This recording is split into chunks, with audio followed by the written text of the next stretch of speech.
venez de répondre au dispositif PsyStart Responder et il apparaît que vous êtes exposé à plusieurs facteurs de stress. Nous vous proposons de participer au programme Anticipate Plan Déter afin de diminuer éventuellement l'impact de ces facteurs de stress, ce qui revient à dire d'augmenter votre capacité de résilience. Le programme se déroule en 3 temps. La phase 1, Anticipate. Il vous sera expliqué le type de facteurs de stress auxquels vous pouvez être exposé en tant que professionnel de santé, ainsi que les possibles réactions face au stress. La phase 2, Plan. Vous serez amené à auto-construire un plan personnel de résilience afin de faire face aux réactions possibles engendrées par le stress. Et la dernière étape, la phase 3, Déter. Vous serez amené à implémenter votre plan personnel de résilience.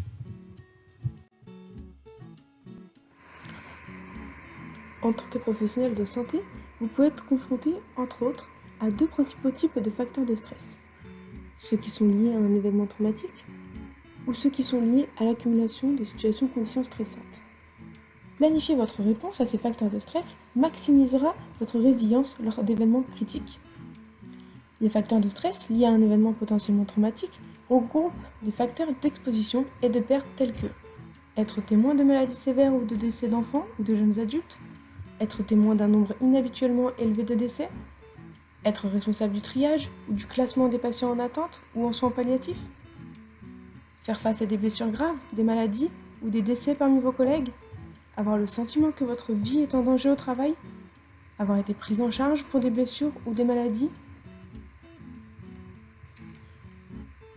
Les facteurs de stress liés à l'accumulation de situations ou conditions stressantes sont par exemple une exposition à des patients en souffrance prolongée, être forcé d'abandonner des patients, l'incapacité à répondre aux besoins vitaux du patient, être en contact direct avec plusieurs familles endeuillées, exécuter des fonctions en dehors des compétences actuelles, être exposé à des conditions de travail dangereuses, être en incapacité de retourner chez soi, être inquiet quant à la sécurité ou au bien-être des membres de la famille, des proches, avoir des inquiétudes pour la santé en raison d'une potentielle exposition à des agents biologiques, chimiques, radioactifs ou nucléaires. Ces facteurs de stress peuvent être déclencheurs de traumas, activant des souvenirs, d'autres expériences ou pertes passées.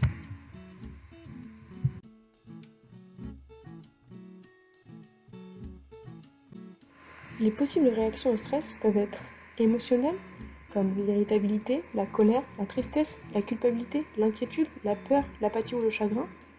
Elles peuvent être cognitives, comme la confusion, les troubles de la mémoire, les difficultés de concentration et de précision.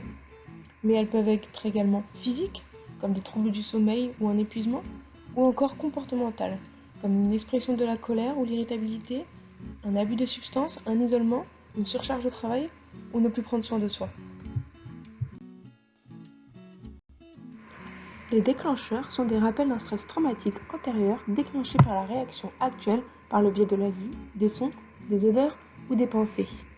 Les déclencheurs peuvent produire des sentiments intenses de manière inattendue.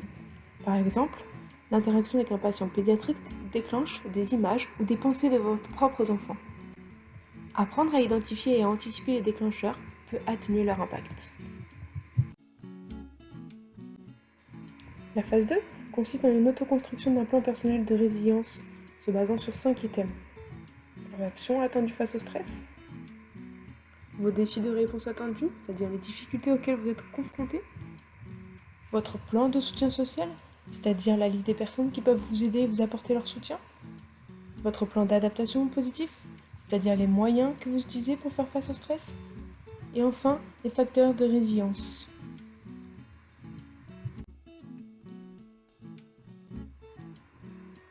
La phase 3, appelée Déter, consiste à surveiller vos réactions au stress et activer votre plan d'adaptation tôt afin de maximiser votre résilience dans la période de crise catastrophe.